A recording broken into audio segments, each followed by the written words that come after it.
up, y'all? It's Carl Crawford 1501, and I'm here chilling with the Bootleg Kev Podcast.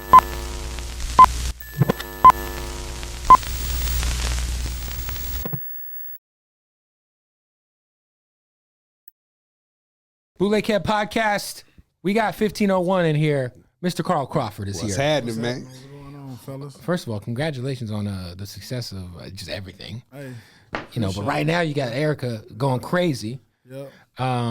For people who don't know who you are, man, kind of give us a rundown on who you are, what you do, and just kind of some of your background, man.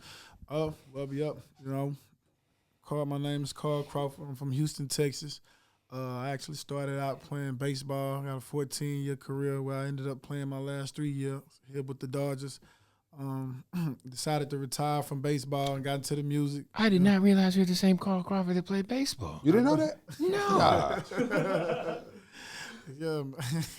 Oh, shit. Yeah.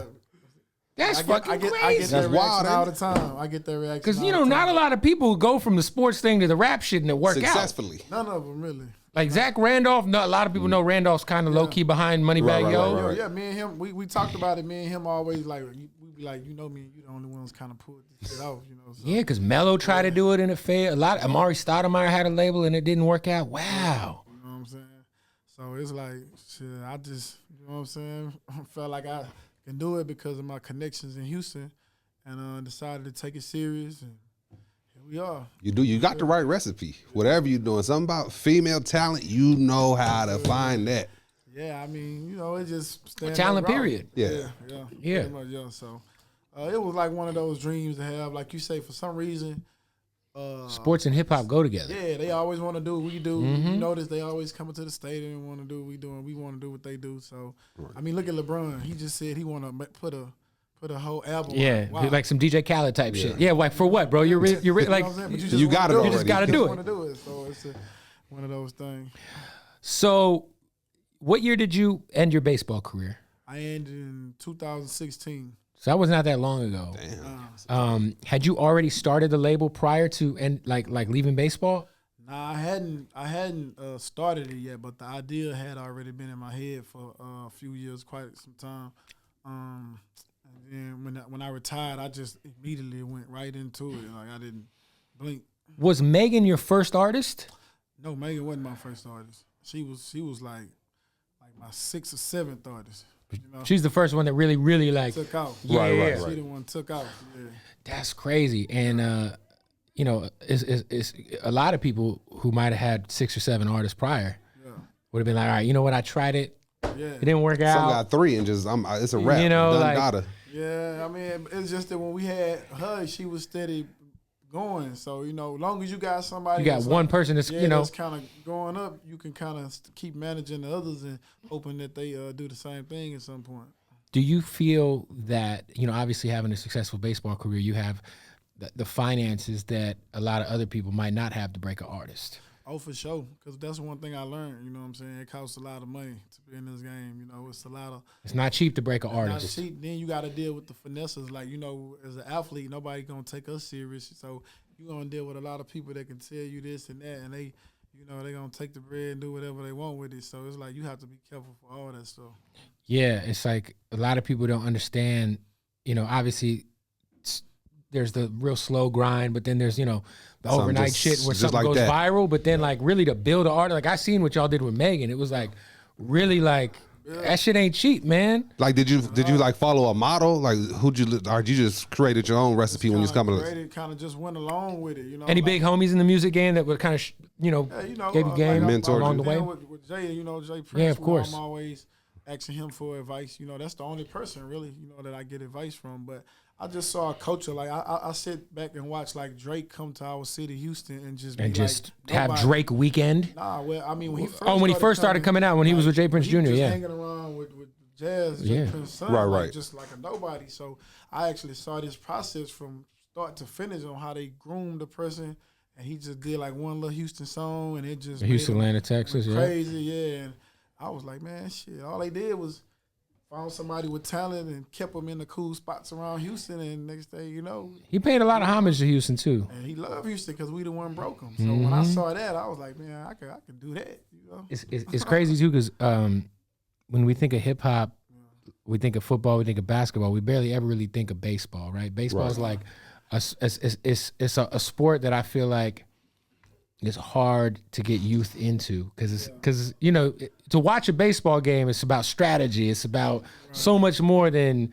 See me, I can't watch it for too long. I go to a live game, but on TV I can't watch it. That's what you hear a lot of people say. You got to know somebody, you know, and then you can go live. But you know what I'm saying? Like you got to be into it. But you know, it's one of the things you just got to like it. But at the game, the game You is fun. shit faced, you eat hot dogs. Oh yeah, talk shit. One of them guys by the fifth inning. Be at the wave. That was me. Hecklers, boy. What position did you play? Outfield. Okay, so mainly left field, but sometimes. So you heard some shit in the outfield. Oh man. Because you always hear about like fans talking shit. I've heard Which a lot city? of. Well, I've heard a lot of people saying Boston got racist fans. They say Utah as well. Utah. There ain't no Utah baseball team, James. Oh, Jesus Christ. Nobody fucking playing base. They got the Jazz, bro. Relax. hey, I was just trying to. I don't like Utah. That's what I'm trying to see. Like you ever hear any racist shit or any crazy shit out there? Whatever they say, man. You know, you an athlete, and they gonna say what they gonna say. Now, one of the funniest things somebody ever told me was like, you know, he was like, "Hey, Crawford, man, you couldn't throw a fucking baby shower," you know. You know what I'm saying? Did you giggle at that when he heard that? Did you giggle a little When bit? it's a good one like that, you're like, all right, you got me. You know what I'm saying? Like, but sometimes they just yell, you know, they trying to, they don't want to see their team lose, man. So how you feel about the other athletes that got a problem with the crowd yelling at them? Like they get all hot, jump in the crowd. You got to go do something else for a living, you know, because it's just kind of what comes with it. Comes with it, yeah. They gonna act a fool, especially them East Coast teams. Woo, you know, Boston. I was gonna say like New York's playing in Boston. Is they got a certain affinity for the Red Sox, right? Yeah. Right. They real passionate, man. Very like you could argue they got the most passionate fans. Yeah. They do. You can't argue that. Yeah. What was it, like being in Boston and being was this after the World Series, like when the drought ended? What drought? You know, when there was this Red Sox drought, you know, the Babe Ruth curse. Drought. Yeah. No, this was after. Yeah, you know, so when I was there it was after, so they wasn't as bad. Before that drought, I heard, I wasn't there, but I heard it was just really rough. But they kind of lightened up, right? Too a little bit, but it was still Boston nevertheless. So you know, you just deal with, hey man, it's all a family affair there. You'll have a 5-year-old kid flipping you the bird. You know what I'm saying? Like that's some gangster shit. That's gangster. That's wild. And you say something back, you're the bad guy. They're gonna try to cancel you. You turn around and see Tanner go like this. Cussing me out, man. You about fuck you, Tanner. Yeah, so you know it'd be wild. I just had Big U up here, and we were talking about his original deal with Nipsey. He had a production deal with Nipsey that Nipsey signed in like 2009, and it was he's like 10 years, right? And me and Big U were talking, and I was like, damn, 10 years, that's crazy, right? Like when you think about like, that's a long time, right? But you know, he was like, yeah, but what people don't see is the 5 years that led up to even being able to make money. Right. You know what I'm saying? And the idea that, well, if I got you here, you know, I got you here so I could, you know, it's almost like, you know, investing in something. You know what I'm saying? Like, you should be able to reap the benefits of that, right? And he brought you up in the situation that you had with Megan. And well, me and DJ had and Megan's a sweetheart. We interviewed her. She's so nice. But we had a conversation, and it's like, and I manage artists, you know, and it's like, yo, I'm not saying that Megan wouldn't have made it with or without you, right? Because she's fucking immensely talented. Yeah. But you took a chance on her. You invested in her. She signed the paperwork. Right. What would you say, like, what did you learn from that situation? See, in that situation, man, it's so many like loose things with that. You know what I'm saying? Like with me and Megan, she new to the business. I'm new to the business. We had a mutual guy that's her manager right now, T. Ferris. You know what I'm saying? Shout out T. Ferris. well, I don't know if we want to shout him out. Well, I just remember Paul Wall used to rap about him. Yeah, but this guy, he really took advantage of me and her not knowing what's going on, right? So, if I was to learn anything, I would just say that, like, because people don't know, that contract, I had nothing to do with it. You know what I'm saying?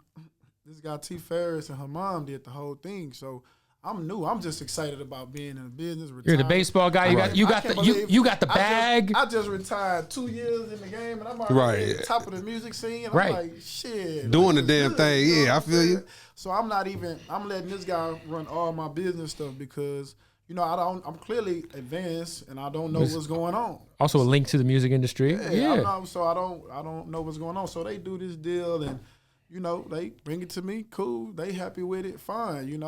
And when things hit the fan, when the big people come, I still couldn't even understand the concept of what was happening, at the time because it was moving so fast. I didn't know a manager gonna come in one day and sign. Like I didn't understand none of this stuff.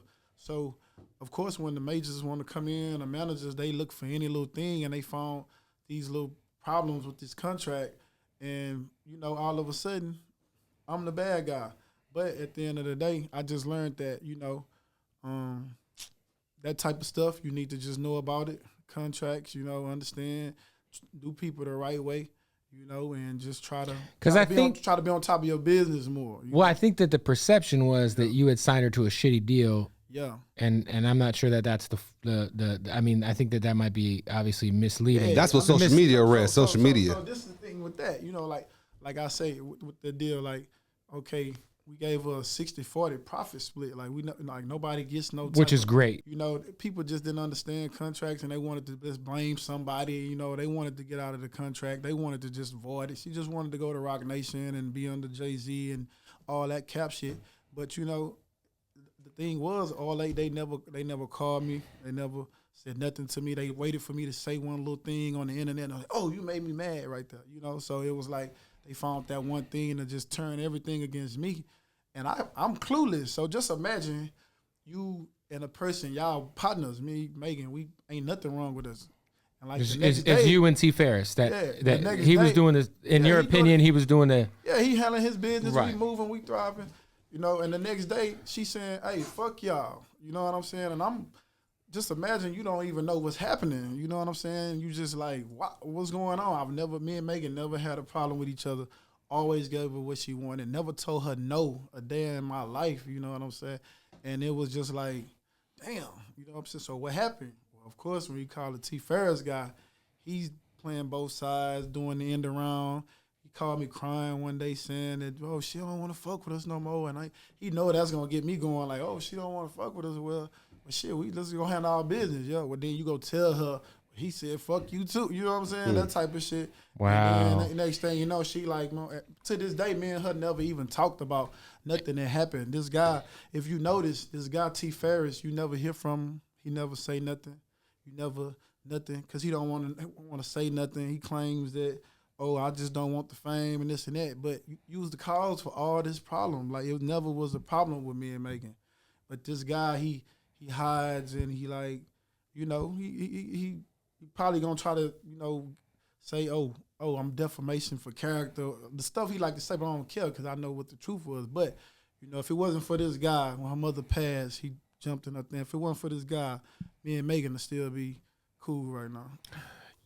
And as of right now, yeah. Are you still benefiting from her career at all? Yeah, I mean, we still locked in. You still got the pay? Okay. That's why I have to call her Jay-Z, so people want to say, oh, well, you ran a little J, and this and that. It was like, well, that's the only person I knew who understood what was going on. Like, who else was I going to call? You know what I'm saying? Had not I did that, Rock Nation was going to take everything from me. I wouldn't have got nothing. You know what I'm saying? I would have just been like... Or they'd look at you like you're the little guy, yeah, like, you're the sheep, you don't got nothing. We finna take your shit from you. Like, you don't got nothing. So having Jay step in and speak up for you, how important was that? It was everything. I wouldn't have, like I said, I wouldn't have had nothing. They wasn't coming to... They didn't come in to say... oh, we want to give you your share. They was like, nah, we want it all, So when I saw that, I had to go do what I had to go do. You know what I'm saying? I'm from Fifth Ward. That's a notorious place in Houston, Texas. This is where of Lil course Jay Prince is from. Right. Yeah. We all from the same neighborhood. He, in the business, one of the reasons why I even got to doing this. Of course, rap a lot, man. Yeah, so I was like, shit, this the only person I know I can call to kind of just even see what's going on. It wasn't like a scare tactic to try to scare Megan or do nothing like that. This was really the only person I could call. So do you think, looking back at it, how it all went down, do you think you could have handled anything different, or you think you do everything exactly the same? Like now with Erica, I try to like be more, see for me, I wasn't as in tune with her, meaning like just like speaking, like how you would treat her like a little sister, being more communication wise. Right. You know what I'm saying? But I just did that by design. I was like, hey, she the artist. I don't want to bother her all the time. So I could have had a better relationship with her where we spoke more, and that way the stuff in between wouldn't have been so cloudy, and they couldn't like infiltrate the situation like they did. They used T. Ferris. Put that shield up right there. Y'all feel what you're saying. And that was the most hurtful part because me and this guy played Little League baseball together. So you've been knowing T. Ferris. So he hustled me the whole time. He made me think that we was partners and we was friends and all this stuff. And the whole time he was running against me. And when he got the chance to make a move on me, he wham. Do you think that being an athlete coming into hip hop, that because I've seen it happen. Where like promoters or managers, they look at an athlete because they know you got the bag, right? And they're like, it's almost like they're hustling you the whole time. Yeah, it's a hustle, and I have to learn it, and that's why I'd say, like, I've known guys. Hey, let me tell you this. I know who you are as a baseball player, but I had no idea that it was the same Carl Crawford. So I thought you played for Utah, apparently. So no. But what I'm saying is that says a lot about the what you've built with 1501. Is that it's independent of. And that was by design. Like if you notice on my Instagram, I never post baseball, so I wanted to create my whole new identity of whatever it was I was gonna be doing. So you flipped right away. Yeah, there you go. But I had buddies like trying to do music playing, and they'll be like, tell me how much money they waste, and I'll be like, damn, you know what I'm saying? But in my mind, I was calculating on what I was gonna need to do because I knew I was gonna take a real run at it at some point. And it's worked out. Yeah, man. It has worked out, and you got this. Obviously, for people who don't know who Erica Banks is, the Busted Challenge is probably the biggest TikTok moment of the last year or so.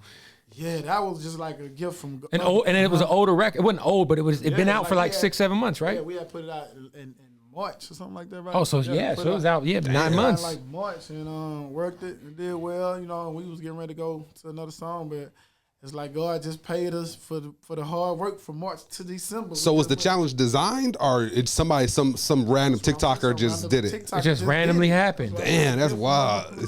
You just see it just pop off. That TikToker just do that to you. Like, look, I didn't have a TikTok. I didn't have nothing. When I saw those first challenges come in, I was like, oh, why you do this? But I was on now. So when did you know when the challenge was popping out? When did you know, okay, we got something here? I knew when the first day Erica posted like 6 of them in a row, but she wasn't posting the right ones to me. Right. She was posting like the ones she thought was cool. And I was like, shit. I would have been posting the other ones. So I went to go look for the ones that she had. When I went to go look, it was like you couldn't even find it. It was over. Just all bunch. And I said, oh my God. You look up that damn hashtag and it's like, gosh, I can't even. It's out of my hands now. Man, I went download TikTok, everything. Shit. Oh man, that's crazy. Hey, I know you're watching the interview right now. Thank you for watching. We got to interrupt this for a special announcement from our good sponsors over at Odd Socks. I have Odd Socks on my feet as we speak. These are NWO socks, you know what I mean? The Wolf Pack, you know what I'm talking about? Shout out to Odd Socks, though. If you're watching this, go to oddsocksofficial.com and buy the most comfortable socks in the world. And I truly do mean that. These right here, these are the most comfortable socks in the world. These are the basics. They're just plain fucking great. You know, they got all the licenses, SpongeBob, WWE, just everything you could ever want. You know what I mean? I'm just throwing socks at Nico Blitz right now. Our producer is filming this. But look, go to oddsocksofficial.com. Trust me, they got the masks, the boxers, everything you need. My personal favorite that I've been loving is they got the Naruto, and I'm not even into that shit, but the socks are fly. And the Street Fighter socks. Crazy licenses, oddsocksofficial.com, keyword Bootleg Kev. Right now, save 20% off at checkout. Is there anything with Erica that you've applied that you might have learned from working with Megan? Yeah, like I said, more communication, like, you know what I'm saying? Like with me and Erica, we like, I wasn't taking the chance no more with that shit. We moved her straight to, you know what I'm saying, Houston moved her in. Like, we got more closer, more knitted in, and just so well, you know, we won't have to have, you know, if she feeling bad about something or don't like something, you could come say it to me, you know what I'm saying? You ain't got to, like, plot with the manager and then, you know, y'all scheming against me because I'm this bad guy that want to do some harm to you, you know? And so pretty much just, like, communication. And, you know, because you know, what she said, when they came in, they said that everybody was saying this contract was so bad, but the first thing she said was, hey, we want that Megan contract. I was like, all right. You know hey, 60-40. Yeah. I mean, yeah. Nah, but I wanted to just show a point. Like, you know what I'm saying? You was telling us we gave you this bad contract, man. People coming in here, this like it's almost bad that it's public because now that's the first thing people asking about. You know, we want the Megan deal. Yeah. Do you take what happened personal against Megan, or do you think it was more the T. Ferris character? You know, see, only reason why, you know, you saw the spats between me and Megan is because, you know, of course she like to say little smart stuff because she want everybody to think she like tough, you know, all that stuff. But, you know, we know the real, so it's like we going to say something back. We all from Texas, too. We not finna let you talk and say stuff, and then we not going to say nothing back, especially when we know we didn't do nothing wrong to you. But never had an issue with Megan, you know what I'm saying? We almost got our business wrapped up. I won't have no issues with her then.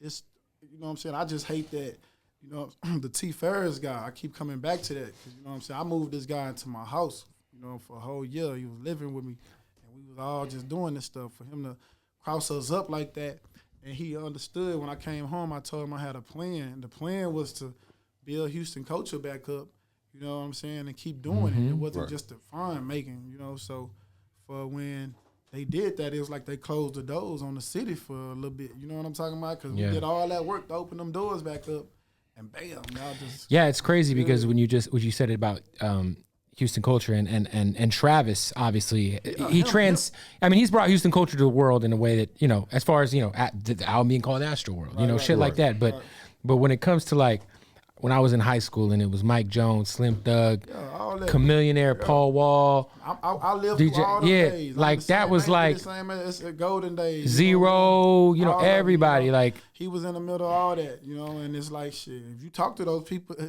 they'll probably have these same stories. Right. But what I was gonna say was like that culture in Houston was like it was like it was so crazy. It was wild, man. And I lived all through it. All through everything. I ain't missed nothing. You know, so do you think that because I don't, there's so many artists popping from Houston now, but I don't think that it feels as in sync. Not like how I had that impact. Like it was the impact. The first day MTV viewed it on, I was watching it. It's still tipping video, man. It's still tipping count. It was like over. It was like bam. You know what I'm saying? Yeah, like, and I also feel like there was like this, you know, whether or not, I know Paul Wall and Chamillionaire ended up splitting up, but there was some sort of, it was like community. It felt like everybody fucked with each other for a moment. Yeah. You know what I'm saying? Right. But it was all a Houston thing. You know what I'm saying? It was like like Scarface. Slim Thug got signed to Pharrell and shit. You know, you had Jay and them who had Houston on the map, but they took it to another level. It was like global, it was the Paul Wall, all that. You know, I like it. When I used to walk up to the plate, you know, I was walking out the Paul Wall, break them off, all that. You know what I'm saying? Yeah. So they had did something different, you know. So I was infatuated with that culture because, you know, they was my age. We all the same age, high school, all that stuff. You and Prince, how did your relationship start? I interviewed him a couple years ago, and you know, it was great. He you know. Like I say, man, you always saw him from afar because, you know, from the same. Yeah, he's a legend. But, you know, when I got older, when I got about 17, you know, I finally met him in person, and you know, just started in and out. You know, you'll meet him from time to time, speak with him. You know, and for whatever reason, even then, you know, I was asking him about the music business, and I was using those little tips from when he gave me as like an 18-year-old today. You know, so it was like. We'll always talk about just like music or life or, you know, just like the little mentor type of thing. What's one thing he taught you that you brought with you when you started the record label? Man, really with him, I just like kind of learned like patience. You know what I'm saying? I'm more I need to do it now type of. Especially now. He more like a sit back, wait to make you move type. You know what I'm saying? And you know, I kind of really like that type of way of moving because it really. lets you like think first, without reacting so much, So, just kind of like that patience and that mentality of that hood, but still like, respect and all that type of stuff. Who are the top 5 Houston rappers ever? Oh, man, top 5 Houston ever. And you know what? We'll exclude Port Arthur because Bun B and Pimp C probably would be in from there. Port Arthur, so we're not gonna Okay, if you're gonna do that, then you're gonna have to Houston metro area only. Houston metro area only. All right. Well, you got Scarface probably gonna be number 1. Facts. I put Lil Flip. Okay. Lil Kiki. Okay. I'm from the north side, so I'm going to roll with my boy Slim Thug. Yep. And then my last one is Fat Pat. R.I.P. Y'all don't know. Oh, you don't know? Yeah. Okay. Fat man, listen, bro. I used to bang screw tapes when I was like 14. Yeah. Fat Pat, you know what I'm saying? See, like for me, I like the screw area and all that stuff, but I'm from the north side, you know what I'm saying? And it was like, I don't know if you understood that culture back then. Like, it was just so, like, bad with each other to where it kind of gave me a deaf feel to the south side. To the south side. Bit, you know what I'm saying? But I still jammed them, but it wasn't like hot, you know what I'm saying? Yeah, I've heard that before. Yeah. The north side of Houston and the south side of Houston, there's like a rivalry. Yeah, it was going down. Because they kind of came up with the type of rap style, like Lil Kiki. Right. And then was Swisher House from the south side or from the north side? Like Swisher House from the north side. So from the north side, see, okay. So and that's kind of why we was, you know what I'm saying? And they was, Slim was like, at the forefront, just, just bringing it to you, giving you that feel, like you know what I'm saying? So that's how we kind of gravitated to him earlier. But plus, we was seeing him like in middle school and shit. I remember just being enamored by the fact that he had so much money before I even knew the fuck he was. Like, I remember he was on MTV and he had all these cars and these houses. Yeah. And then the album came out, was called Already Platinum. Yeah, he was doing his, Houston is the home of the independent. Of course, yeah, out the trunk. Yeah, so. Out the trunk, man. I feel so left out of the loop with the Houston stuff. I need to get in it. I love Houston hip hop. That's man. the culture, you know what I'm saying? I love Houston hip hop. hip hop. You listen to every hip hop line right now, you gonna find every one song, that one line in every song that's Houston. Right. So, but the drink thing kind of, they taking it down, so I'm wondering 10, 15 years from now what's gonna happen.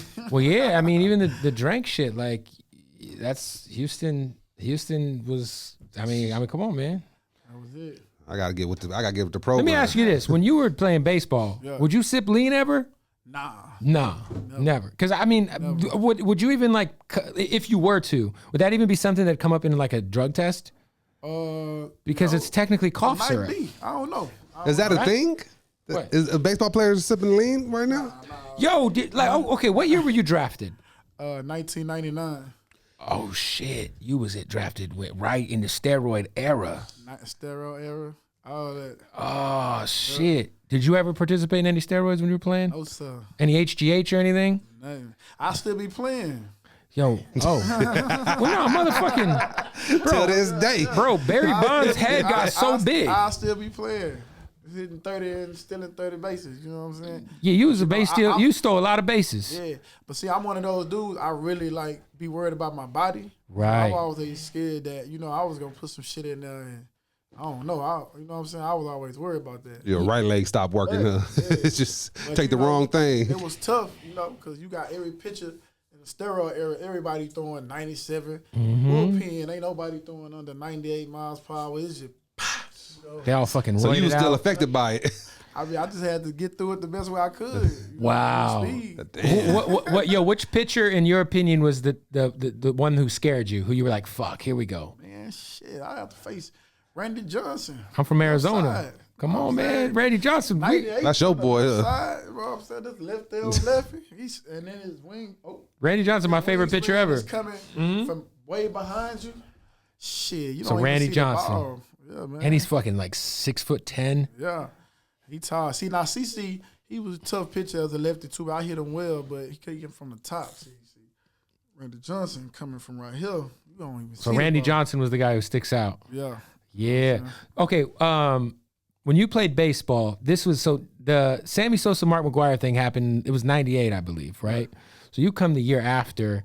I remember that was like Luis Gonzalez was on the Diamondbacks and hit like 56 home runs, and it was like the first time he ever hit over 30. Yep, that's what it is. You know what was going on. Yeah. He ain't never get caught, so I ain't. Oh, I mean, come on. He ain't about to I mean, we got a motherfucking World Series in 01. You know what I'm saying? Yeah. But it was just it was a historical time in baseball because I'm for the steroids, for the record. That's what they say. Definitely, yeah. Let everybody just do what the fuck y'all want. So we get these. Hey, you know how much better the ratings would be if everybody was jacked up? Listen, they let them do steroids, then they tighten the balls up. You know what I'm saying? So it was like, boom, the balls was just jumping. That's why you were seeing. Was there like we always hear about cheating going on? The Astros just had that cheating scandal that was crazy. Man, we hear about people corking their bats, shit like that. Would that kind of shit be happening? I was playing against Sammy Sosa today when his bat got croaked. You know what I'm saying? Like, oh, you were there? Yeah, I was in left field. So I'm sitting there like, damn, what's that? You know, so the bat broke. You know what I'm saying? Motherfucker already hitting 60 homers a year. He still got a cork. And he's still cheating. You know well, now you know, he's on steroids. His bat is corked. All type of and shit going on. And now he's Caucasian. Now he's a white guy. Hey, I'm telling you. You see that motherfucker Sammy Sosa? He white as shit. Yeah, he is. He look like a Cuban Michael Jackson. He pink like, now at this point. Yeah. We like, man, he hit all these homers already. He's corking his bat. How much more does he need? Yeah, so... That just goes to show you, man. Hey, if you ain't cheating, you ain't trying. That's what they say. All right, so you play for the Dodgers. You played for the Rays, right? Yeah. The Red Sox. Where else did you play? That was it. That was the three. Yeah. You spent the most amount of time in Boston? No, in Tampa. In Tampa. Yeah. I used to fucking listen, man. I lived in Tampa. I lived in St. Pete. That's where I live too. Man, I lived right on 4th Street. Are you right? 73rd Avenue North. Listen, man, I was in St. Pete tearing them down, boy. Yeah, you too. Man. Hey. Oh, hey, we might be, what do they call that when you hit the same chick and not know each other? Eskimo brothers. Eskimo brothers. Oh, yeah. We're definitely Eskimo brothers because I was taking down a few Rays girls for sure. Oh, the Rays girls? Oh, no. A few of the Rays girlfriends. Oh, okay. Yeah. You know my boy Buckwheat? Orlando from Wild 94.1. Buckwheat and Orlando and the Nut House and those guys. Just hit me. Yeah. That's my man. I would FaceTime or last my. That's where I worked. Yeah, man, he just hit me, man. He, can't believe it either. He like, man, shit. You know what I'm saying? Because, they watch me play with the Rays. So now he like, see I'm in the music, So you playing with the Rays. So we went to the World Series in 08. Was you there? I was not. I was there for way after that. Oh, okay. But I remember that team. And I feel like that team kind of leaned a little bit on kind of like the money ball, right? Like as far as they did on the money ball, but we had Joe Madden, you know what I'm saying? Yeah, legendary coach. Belief system, you know what I'm saying? Like it wasn't even past the money ball; it was just the whole mind state process, you know what I'm saying? And I didn't think nobody can really get into my head like that, you know what I'm saying? But he came in and like got me. Best coach you played with? Yeah, he probably the best one because no matter how negative you get, he would never let you get negative. You know what I'm saying? Like it's a ball of positives. Like for example, I'll be mad about something with a teammate. I'll be like, I'm finna go tell this motherfucker I don't care what I don't like what happened today. You know what I'm saying? And I'll be back. And I come back, go in Joe's office, give it to him just like I told everybody else, and he'll just bam, let me get it out. Right. Just start breaking me down. Well, this and that. But in a calm manner, you're not yelling. Right. And I'll just be like, all right, man. Sometimes you just gotta get some shit off your chest, son. I'll just be like, all right. And they'll be like, yo, what happened? I'll be like, man, he got me. Wow. I think that's the weirdest sports venue I've ever been to, Tropicana Field, because you're in there and it don't feel like you're at a baseball game. It feels like it feels like a carnival or something. Yeah, it feels like you're at a carnival. Yeah. That's exactly what it feels like. Like it's the state fair or something. Like there's some sort of like gun convention going on down there. Like that had to be a weird place to play. I mean, I like you get used to it. I'm sure. It's a dome, so that means it's not gonna be high. It's perfect temperature and stuff like that. Because you really appreciate that when you start playing on. Like when I went to Boston, I was like, damn. I'm used to the game starting on time every day at 7, perfect temperature. And now I got this cold weather, and I'm just, uncomfortable all the time. So, but have you thought about signing anybody from Tampa? Because I'm sure you know about Tom G artists? Artists. I ain't in tune with the. Well, you know Rod Waves from St. Pete. Oh, he is? Yeah. He from the 727, man. Yeah. He be banging that shit too. No, we be jamming. They had him down there for a show. Yeah. Yeah, he hard. I probably need to tap into that Tampa area. There's a lot of up and coming dope like young cats that are moving. Oh yeah. Yeah, bro. Yeah, I thought Orlando had all the. Nah, O's chilling. O's make too much money to worry about any of this shit. Oh yeah, he's killing it. Yeah. Oh, you talking about Orlando got all the rappers? I thought you meant Orlando from Wild, our friend. No, Orlando's booming too. Jacksonville. Yeah. But St. Pete, Tampa got some shit, man. Shit, that'd be all right. And Tom G's still rapping. Shout out to Tom G. You remember Tom G from back in the day? I don't know him either. I wasn't really in tune with the music scene back then like that. I only knew when I first got there, man. They told me I had to listen to Trick Daddy. Plies and all that. Yeah, you know what I'm saying? Like it was forced on me. Did you ever go to Club Sky? What was that at Evo? Yeah. I mean, if it was on Evo, I went to Okay. Fair enough. Well, look, we appreciate you pulling up, man. Congratulations on the label, and you there's another artist that. Yeah, we got another artist coming up by the name of Stunner Bam. You know, he got this song called Rock Out with Erica Banks, and it's been doing. Where's he from? From Houston. I appreciate you. I appreciate you putting on for the city, man. Hey, man, that's what I came home to do. That's what you said. I'm gonna look more into it for just because you came. I'm gonna look more into it because I don't know. I'm lost. Everything y'all was talking about, I'm like, okay. Up Click Baby, like he was raised by Big Pokey, so they all rooting for him. You know. Fire. Right. Well, there it is, man. Hey, we appreciate you pulling up, and thanks for your time, bro. For sure. Perfect.